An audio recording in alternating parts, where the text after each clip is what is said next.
mungkin Allah kasih cobaan. Jadi terakhirnya dakwah tadi itu yang tadinya waktu 2010 ke 2015 dakwahnya itu kencang dengan bermodalkan sepeda motor roda 3 gitu. Betor roda 3 ini dakwahnya kencang ini, Ustaz. Ngaji nggak pernah absen ya? Dia nggak pernah absen gitu, kecuali sakit ya kan, kecuali ada urusan yang urgent yang memang nggak apa gitu kan. Nah, naik dikasih Allah rezeki, kasih mobil kan gitu kan, kasih tempat berlindung. Dakwahnya kok makin jatuh. Tadi kita udah dengar dari Bang Jul, sekarang kita mau dengar nih kisah yang luar biasa juga dari Bang Salman sebagai praktisi bekam ya. Mungkin dulunya ini beliau nggak praktisi ya, mungkin bisa diceritakan ini. Gimana nih Pak? Silakan Bang. Ya, saya latar belakang kalau pendidikan tuh di bidang ekonomi ya. Kemudian untuk pekerjaan itu lebih kepada apa namanya, jasa konstruksi ya, buat jalan, ya, jalan-jalan kecil lah, parit gitu ya, itu backgroundnya. Tapi orang bingung ya kenapa jadi penterapis kan gitu ya, dari mana jalurnya gitu. Berarti masa kecilnya nggak bahagia. Main di parit tadi. Main parit. Iya. Sekarang main pacet pula ya. Sekarang sama lintang. Itulah. Berarti nggak jauh-jauh dari. Sekarang sama lintang sekarang. Praktisi bekam. Jadi gitu, Bang ya. Perjalanan hidup itu memang ya kita nggak ada yang tahu ke depan. Yang penting kita ikhtiar, kita jalankan. Kalau hijrahnya saya itu, kalau saya sih dari keluarga yang alhamdulillah Muslim, kemudian ibu, bapak itu dari keluarga Muslim yang taat ya memang. Kemudian kita diberikan pendidikan agama yang cukup sehingga kita mengenal Islam itu ya agak lebih apalah ya, agak lebih baik ya. Ya, kalau daripada Bang Jul tuh saya kalau Bang Jul Islam KTP saya udah Islam elektronik ya, KTP gitu Bang Jul. Gitu. Istilahnya lebih apalah. Tapi ya tetap yang namanya sistem yang ada sekarang ini kan kadang-kadang bisa membawa kita ke dalam apa ya? Jurang ini ya, mencari rezeki itu yang kurang Segala cara segala cara yang kita ditampungkan gitu. Kalau saya sih dulunya awal mulai itu bekerja di perusahaan, salah satu perusahaan leasing terbesar di Indonesia gitu. Alhamdulillah sampai juga kepada tingkat koordinator recovery lah kemarin. Setelah itu hijrah pun bukan karena ada sesuatu yang bagus, enggak, karena bukan yang buruk ya. Karena memang lagi nggak cocok aja sama perusahaan. Nah, itu lepas, berhenti, kemudian bawa jadi seorang pengusaha roda 3. Kecap motor. Better Medan. Kan dulu 2010 itu. Gojek. 2010 belum ada online ya Bang? Belum ada. 2010 Beca itu masih terkenal itu kan. Ya kan? Penghasilannya pun lumayan gitu kan. Betor masih mantap itu dulu Betor itu ya. Berjalannya waktu, alhamdulillah ada rezeki ya dari saudara juga sehingga kita bisa menata hidup yang lebih bagus lagi, penghasilan yang lebih bagus lagi gitu ya. Berjalannya waktu, kemudian 2010 itu hijrahnya saya itu bukan hijrah ya, lebih mendalami Islam. Saya ketemu ke organisasi ataupun partai politik Islam, tapi bukan yang praktis ya. Nah sekarang ini kan kita kenal partai politik seperti yang kita tahu itu, tapi ini partai politik Islam yang benar-benar Islam. Tapi kisah di balik itu saya menemukan partai politik Islam ini yang menurut saya ini bagus ini, karena memberikan pemikiran yang mustanir dan cemerlang. Sebelum itu saya nggak ada keinginan kemari gitu. Nah itu Berarti kemarin itu Islam kafah lah ini. Iya, saya kemarin karena gini ya, memang sih betul tadi Pak Jul itu ada inspirasi dari seorang istri. Saya juga ada inspirasi dari seorang istri juga. Sama. Iya, betul. Bukan ini nih, suami takut istri. Paksa ngaji ya. Suami takut Kalau nggak tidur di luar. di kamar ya. Memang ada kesuksesan seorang suami di balik suksesnya seorang suami ada peran besar seorang istri. Gitu. Iya. Saya itu waktu itu ribut lah malam tuh sama istri, karena kan istri itu pingin kita itu paling tidak ada ilmu agama, Ustaz. Nah, gitu. Jadi kita bilangnya itu biar nanti kita didik anak itu lebih apa namanya dengan pakai ilmu, bukan dengan pakai hanya semata dengan akal, Ustaz. Nah, gitu. Oke lah gitu. Tapi yang ditawarkannya itu partai politik menurut saya nggak usah lah, partai politiknya ini apa tukang demo aja. Saya bilang gitu. Saya udah tahu sih sebenarnya. Saya udah tahu tukang demo segala macam, mau masuk, mau merubah pemikiran ataupun merubah sesuatu yang besar, kok hanya cuma demo gitu kan. Itu pemikiran saya. Tapi ribut itu, tapi ribut, udahlah dia ngalah, itu juga kan istri ngalah. Ya udah, pada saat itu manggil Abi Umi juga lah. Udah, Abi terserah mau masuk partai apa, tapi saya mau masuk ngaji partai ini katanya itu, organisasi ini. Ya udahlah gitu. Tapi itu tadi, mungkin Allah sayang sama kita kan. Kan. Ini udah deal ini malam nih, besok pagi cari masing-masing. Iya, besok pagi mencari masing-masing, Bang. Gitu. Dia cari guru ngaji dia yang diinginkannya, saya cari kawan atau guru ngaji atau partai politik yang katanya Islam dulu, mau saya cari. Nah, tapi kebiasaan saya nih, kalau pagi, saya itu nimbrung dulu di TV. Nah, qadarullah ya. Mungkin Allah tunjukkan jalan yang benar, insya Allah ini jalan yang benar. Saya tengok TV. Rupanya pas pada saat itu, pas pula partai politik yang katanya partai politik Islam itu, pada saat itu presiden partainya yang di talk show itu, di acara TV itu. Ini pemikiran saya dengar karena ditanya di situ, partai Islam ini sekarang sudah terbuka. Jadi orang bisa menerima orang di luar orang Muslim itu dia boleh jadi anggota partai tersebut dengan alasan bla bla bla. Saya berpikir partai Islam, kenapa orang di luar Islam, maaf ya, non Muslim lah kata orang, itu kok boleh jadi anggota gitu. Jadi nalar saya nggak nyambung lagi gitu kan, nggak nyambung lagi itu Bang. Ya kalau Islam ya Islam gitu kan gitu. Jadi biar pemikirannya juga Islam, anggotanya Islam gitu kan. Ya nggak tahu lah kita cara mereka seperti apa. Tapi saya kan punya hak juga berpikir gitu kan. Saya juga punya hak untuk menentukan pilihan. Jadi saya urungkan lah niat itu untuk mencari. Ya ujung-ujung ngalah juga sama istri. Ngalah ini karena takut malu gitu kan. Ya kan awalnya kan berantem. Ya udah dia udah ngalah. Ternyata saya juga ya egois, harus kita turunkan lah. Ternyata mau nggak mau ya udahlah mana itu. Gitu. Ngaji lah saya itu. Ikut apa yang kata istri kan gitu, ikut ngaji. Pertama kali saya ikut pengajian itu luar biasa. Hanya persoalan sepele, bagaimana umat Islam itu bila melihat aurat seorang wanita, kita bilanglah rambut, kita bilang di jalanan, itu terhindar dari dosa tersebut.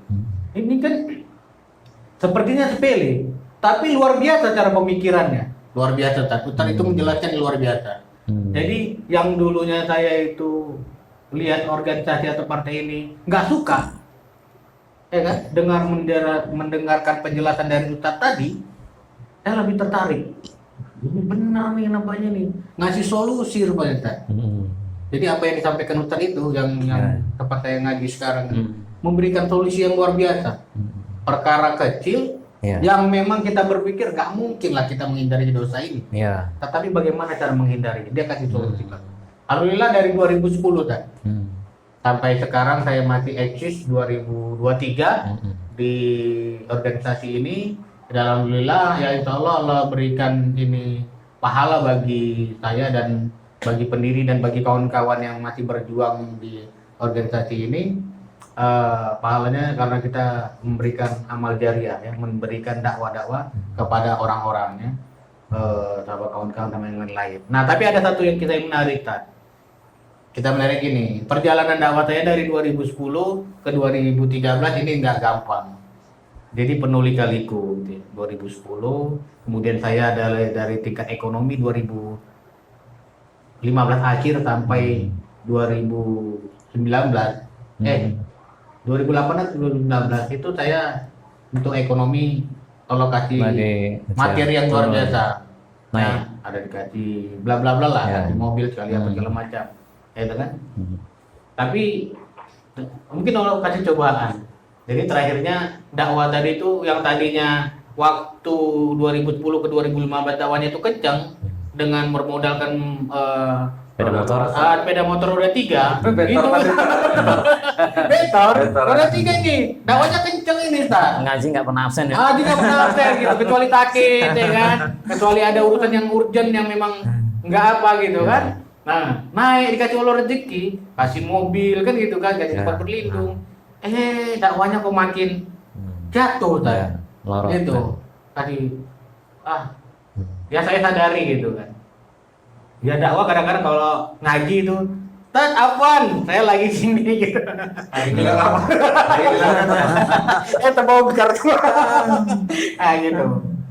Apaan Tat? Saya lagi ini, lagi sibuk oleh kerjaan, lagi ada kerjaan, lagi di luar kota, gitu kan. Kalau disuruh ngisi pengajian, kan kadang-kadang kasih WA lah sama yang saya isi nih. Aku hari ini nggak bisa ya, saya lagi, waduh, Ustaz.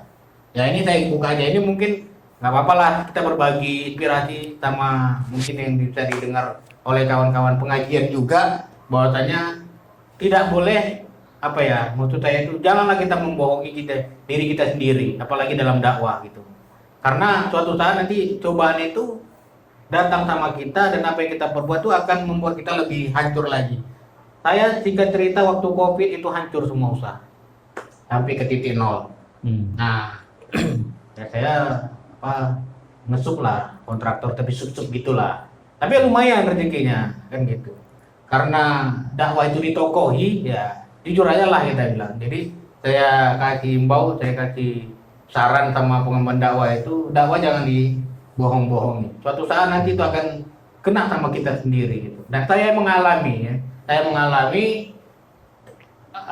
dakwah itu seperti kita anggap macam main-main gitu. Karena dakwah ini adalah pekerjaan Rasulullah gitu. Bagaimana Rasulullah itu berjuang berdakwah tadi ya? Ya. Berdakwah. Kemudian istri Rasulullah Khadijah mempertaruhkan hartanya sampai tidak ada lagi hartanya kalau nggak salah tadi ya, demi perjuangan habis Rasulullah. hartanya. Nah, ini malah kita sebaliknya.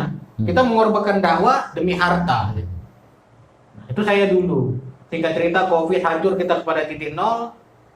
Dan saya sadari ini adalah kelemahan saya, ini adalah kekurangan saya, dan ini insya Allah saya rubah. Dan satu cerita ini tetap lagi kembali kepada istri yang menginspirasi. Balik lagi ke Ya betul memang gitu Iya, Pak. iya. Ya kita malu. Kami sama-sama ngaji Pak 2010, ya kan? Walaupun kitab saya lebih tinggi dari beliau, cuman gerak dakwah beliau tuh kencang. Mau kemana Umi?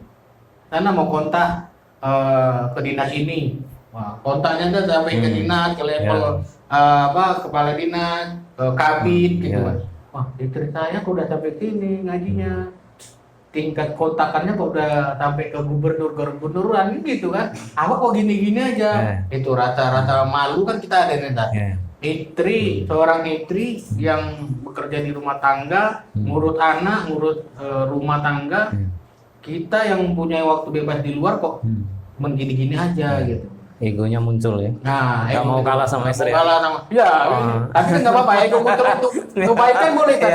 Ego muncul ya kan. Udahlah karena memang ekonomi sudah drop, utang banyak kan gitu kan. Itu utang banyak, terakhirnya beralih lah. Nah itu awal mulanya saya jadi terapis ini untuk membantu orang tua. Jadi orang tua itu sakit, ya kan. Duit kan nggak ada ini, berobat kemana-kemana kan ya paling bantuan dari abang, cuman kan nggak enak kan. Ya. Abang saja walaupun tetap abang kita itu anaknya dari Iklan juga nampaknya nih Bang. boleh lah Pak, boleh tahu kan nanti dipakai ya katanya. Nanti Iya, dipakai. iya. Di mana alamatnya? Alamat praktek. Iya, terapin bekam, terapin kelinta ya boleh ya Tan, ya. Iya. Terapin tulang sendi gitu kan. Nah, saya awalnya mau mengobatin ibu saja. Belajar bekam, diobatin, berobat ada perubahan, makin membaik. Nah, ini kayaknya nih bisa ini kan gitu. Karena kan pekerjaan udah nggak ada ini, bisa. Akhirnya itulah berlanjut menjadi seorang terapi bekam, terapi lintas sampai sekarang. Sampai sekarang. Alhamdulillah cukup signifikan ya. Ada beberapa pasien yang kita tangani dia rutin berobat sama kita 2 bulan dia sakit truk mata ya. Jadi dia stroke kan penglihatannya cuma ke depan aja, kanan kiri itu gelap. Nah itu yang luar biasa. 2 bulan dan sekarang kemarin itu waktu datang sama kita penglihatannya itu cuma 30%. Sekarang penglihatannya sudah nampak sudah 90% gitulah dengan berobat terapi lintang ya truk matanya tadi. Alhamdulillah gitu Bang yang bisa saya sampaikan ya pengalaman saya ya. yang dari seorang pendakwa juga ya, seorang pengaji cuman membohongi dakwah gitu. Tapi sekarang udah tobat dari hijrah ya. Teman-teman udah mantap lagi. Itu sih Bang. Insya Allah nih dari Bang Salman ya. Mungkin yang dari memang sudah terjun langsung lah ya mungkin di dunia dakwah dan ikut berkecimpung beberapa tahun gitu kan aktif. Namun karena Allah uji dengan kekayaan, Allah uji dengan status yang mungkin lebih tinggi dari sebelumnya. Ini melalaikan kegiatan-kegiatan dakwah yang sebelumnya pernah dilakukan. Betul. Mungkin ya insya Allah dengan profesi yang sekarang itu nggak mengganggu ya. Enggak, lebih banyak waktu untuk berdakwah dan insya Allah kita dedikasikan untuk dakwah. Masya Allah, ini jadi inspirasi juga untuk kita semua yang ada dimanapun berada ya. Jangan jadikan pekerjaan itu sebagai penghamba dakwah ya. Nah, apapun profesinya ya dakwah di mana aja bisa insya Allah. Mungkin selanjutnya kita terima kasih juga nih kepada Bang Salman yang sudah mau menceritakan kisahnya ya sampai detik ini menjadi seorang pemimpin dakwah insya Allah. Kita juga ingin mendengar cerita ya dari Ustadz Thorik ya, gimana sih sepak terjangnya Rasulullah ya sampai bisa pada posisi di Mekah terus tiba-tiba hijrah ke Madinah gitu. Apa yang dicari di Madinah sebenarnya? Ya Nesa, ya sebelum ke sana ya kita mengambil ibrah perjalanan Rasul hijrah. Hijrah ini kan sudah banyak sekali dibahas ya. Betul. Gitu. Hijrah itu kalau difahami adalah satu kondisi di mana kita melihat biasanya kondisi yang tidak ideal. Gitu. Kondisi tidak ideal. Tadi kalau kita dapat cerita yang begitu inspiratif dari Bang Jul, Bang Salman itu artinya ada sebuah titik di mana kondisi yang apakah itu sudah jenuh, apakah itu sudah nggak tahu kemana arah hidup itu mau dilalui gitu. Kemudian ada panggilan secerca harapan keberadaan istri yang penuh dengan keberkahan gitu.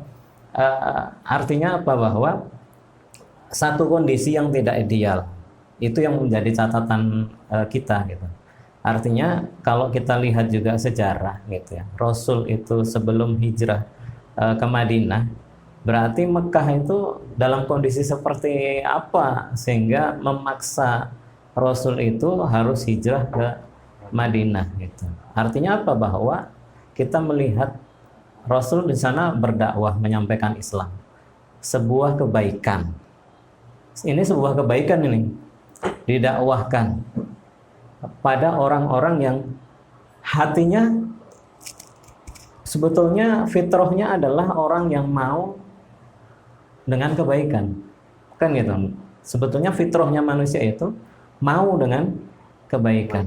Itu. Persoalannya adalah kadang-kadang kebaikan itu dari siapa, sumbernya dari mana. Itu yang menjadi faktor orang kemudian gap, ngambil jarak. Yang ngajari dia nih. Nah, sampai ketika Rasul itu berdakwah, nyampein kepada orang-orang Quraisy itu,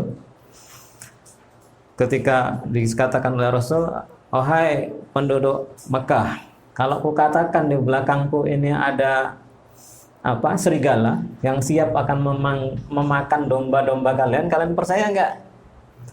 Apa yang dikatakan penduduk di waktu itu? Mereka menyatakan kami percaya karena engkau orang yang jujur. Kan gitu. Karena memang dari umur 5 tahun dia udah diberikan Allah sifat jujur, Ustaz ya. Iya, artinya apa? Kebaikan yang ditunjukkan oleh Muhammad itu ketika itu menjadi sesuatu yang disambut baik kan? Itu. Tapi begitu Nabi menyatakan kalau kukatakan bahwa Allah itulah pencipta kita semuanya ini, itu, dan kalian wajib menyembah Allah sebagai Tuhan kita semua. Itu. Kalian, jadi apa jawaban mereka? Mereka menyatakan, jadi untuk ini kau kumpulkan kami di sini. Itu. Begitu ditunjukkan tentang Rob Tuhan semesta alam yang harusnya mereka sembah, mereka nolak. Tapi untuk urusan kebenaran dunia, gitu, mereka katakan, oh iya, gitu. Kami percaya. Kenapa? Karena integritas yang selama ini ditunjukkan oleh Nabi Muhammad itu. Ustaz, mohon minta mic-nya dinaikkan lagi, Ustaz. Oh iya, ya, terlalu jauh. Melorot ya. Berarti berpindah dia nih. Hijrah. Ini langsung dipraktikkan sama Ustaz ya. Hijrah mic-nya. Mic pun bisa hijrah. Ya. Jadi itu menjadi titik awal tidak akurnya hubungan Nabi Muhammad dalam menyampaikan dakwah Islam, sehingga Mekah itu jadi wilayah yang jumud. Jumud itu berarti penerimaan itu kecil untuk menerima Islam sebagai risalah dari Allah Subhanahu wa taala untuk memberi petunjuk bagi manusia bagaimana menjalani kehidupan. Sehingga fase dakwah itu terus berjalan sehingga penyebaran Islam itu tidak terbatas hanya di kota Mekah karena dihambat di sana sini, sampai bahkan Rasul itu diboikot secara ekonomi, diboikot pergerakan aktivitasnya, diboikot. Itu akhirnya diutuslah, sebelum diutus Mus'ab bin Umair itu Nabi Muhammad itu ketemu dengan orang-orang suku Aus dan Khosroj di Mekah ketika mereka mau menunaikan haji di tawaf di Ka'bah. Karena pergerakan Rasul dalam dakwah itu baru bisa dilakukan di tengah malam, 2/3 malam baru bisa keluar dari ini tempat Rasul itu diboikot. Keterbatasan itulah menghantarkan ketemunya Nabi Muhammad itu dengan orang-orang dari Madinah itu, dari suku Aus dan Khosroj itu, dan itu menjadi awal dakwah. Nah, setelah mereka mau menerima dakwah Rasul, utusan itu yang pergi ke Mekah itu, maka diutuslah Mus'ab bin Umair ke sana, menyiapkan masyarakat di Madinah untuk menerima Islam. Akhirnya berkembang dengan bagus. Dalam kurun waktu setahun sebelum hijrah Nabi itu, mereka hampir rumah-rumah di Madinah itu enggak ada yang tidak dimasuki oleh Mus'ab bin Umair untuk disampaikan Islam. Misalnya sekarang kan Bang Jul dulunya hidupnya hanya menghabiskan waktu untuk numpuk-numpuk harta, jalani Islam hanya urusan ibadah mahdohnya saja, nggak peduli dengan urusan dakwah. Nah, sekarang selain mencukupi kehidupan dengan kehidupan duniawinya dan ibadahnya, ditambah lagi kan udah plus dengan aktivitas dakwah. Jadi dakwah ini jadi poros hidup.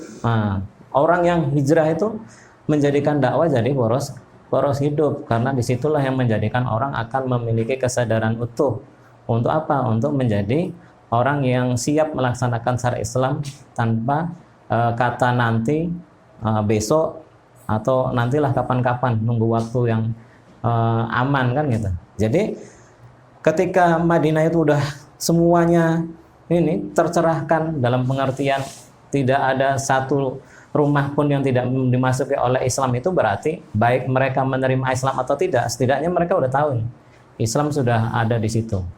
Sehingga Rasulullah memandang ini adalah tempat yang layak untuk para sahabat itu hijrah ke sana, mendapatkan kebaikan untuk menunaikan ibadah bisa lebih gampang. Karena di Mekah itu kalau ketahuan melakukan ibadah itu bisa dianiaya. Dianiaya gitu. Penganiayaan itu betul-betul dirasakan oleh mereka. Itu bahkan Sumayyah, kemudian Bilal itu kan sampai harus menghadapi siksaan fisik dan bahkan keluarga Yasir itu kan harus mati Sampai pembunuhan, Ustaz, ya? sampai pembunuhan itu.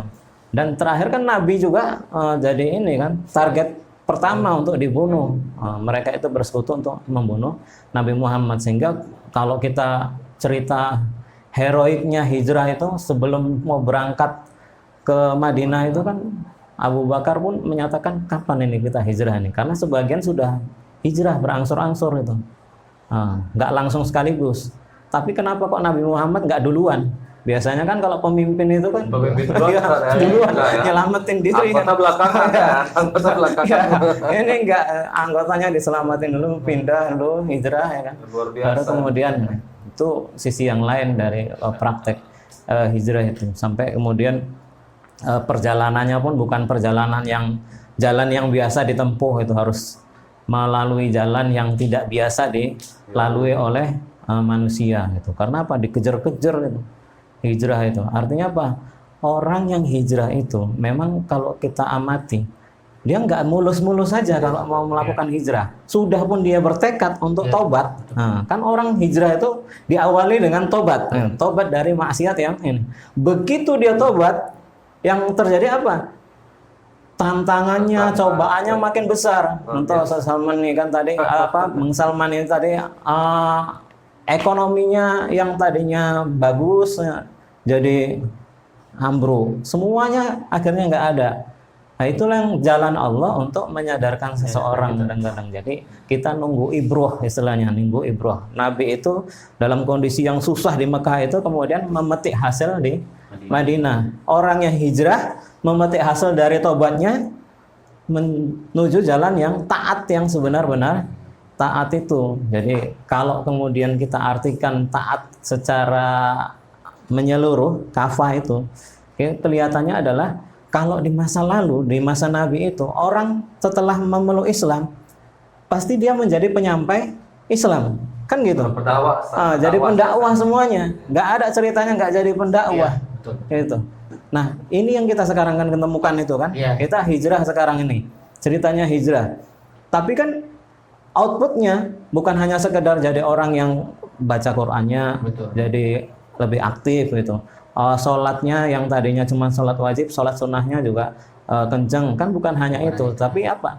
Ditambah dengan aktivitas dakwah, menyadarkan orang lain agar tidak terjerumus seperti yang kita pernah alami sebelumnya. Jadi saya kira itu yang menjadi arti penting hijrah tahun ini, yang mungkin bisa saya share lah sedikit sama kawan-kawan. Kemudian selain tobat di awal itu, yang berikutnya untuk hijrah itu sebetulnya dari apa yang dilakukan oleh Nabi itu adalah bahwa hijrah itu akan memasukkan seseorang itu pada jalan kemenangan, kesuksesan. Itu. Selama apa? Orang yang sudah menekadkan diri, mengazamkan diri untuk hijrah, dia istiqomah. Istiqomah gitu, nggak bisa istilahnya tobat sambel gitu kan.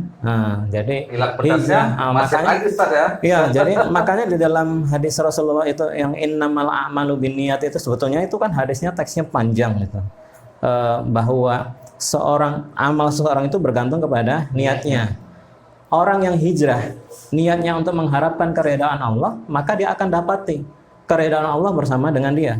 Tapi orang yang hijrah untuk mendapati dunia dan wanita, kata Rasulullah, maka dia akan dapati dunia dan wanita yang dia inginkan. Jadi jangan heran kalau misalnya sekarang ada orang pengusaha yang terpuruk ininya, tapi dia hijrahnya untuk membangkitkan usahanya supaya bangkit. Dapat gitu. Kenapa? Karena dia punya motivasi yang lebih kuat untuk mendapatkan apa yang dia inginkan. Jadi artinya apa? Bahwa ketika orang sudah berkomitmen untuk tobat, kemudian jalan berikutnya adalah istiqomah dengan jalan yang sudah ditempuhnya. Jadi seperti itu. Istiqomah cukup berat juga sebenarnya kan. Berarti istrinya harus dipertahankan. Karena tadi inspirasinya dari istri-istrinya. Itu kan Bang Jul ya. Kalau saya banyak inspirasi dari istri. Iya, betul. Iya. Yang udah Waitri itu luar biasa gitu kan. Ya. Jadi kita juga Iya. ya, kita sudah dengar tadi ya dari Ustaz Salman, Ustaz Salman, Ustaz Taufik ya, bahwa ya perjuangan Rasul juga itu hijrah nggak santai atau Nggak mudah. nggak mudah gitu. Jalan terjal. Banyak cobaannya gitu. Dan menuju ke Madinah prosesnya juga sangat lika-likunya itu sangat banyak gitu. Daripada ancaman pembunuhan pada saat itu. Ya, jadi ya harapan kita memang dari podcast kita ini ya, mungkin ada saudara-saudara kita yang di luar sana mungkin sedang mencari sesuatu ya dalam hijrahnya atau kebenaran dalam Islam ya. Ketika melihat ini ya, tertarik gitu untuk mengaji ya, tertarik untuk bisa bergabung dan istiqomah dalam Islam kafah. Ya. Asyik. Jadi siapa yang pengen ikut pembinaan ya, Nah. lagi bingung-bingung nyari kawan yang soleh, bisa Hubungi hubungin kita. Promosinya. Jadi promosi kita itu. Hubungi mari gitu ya.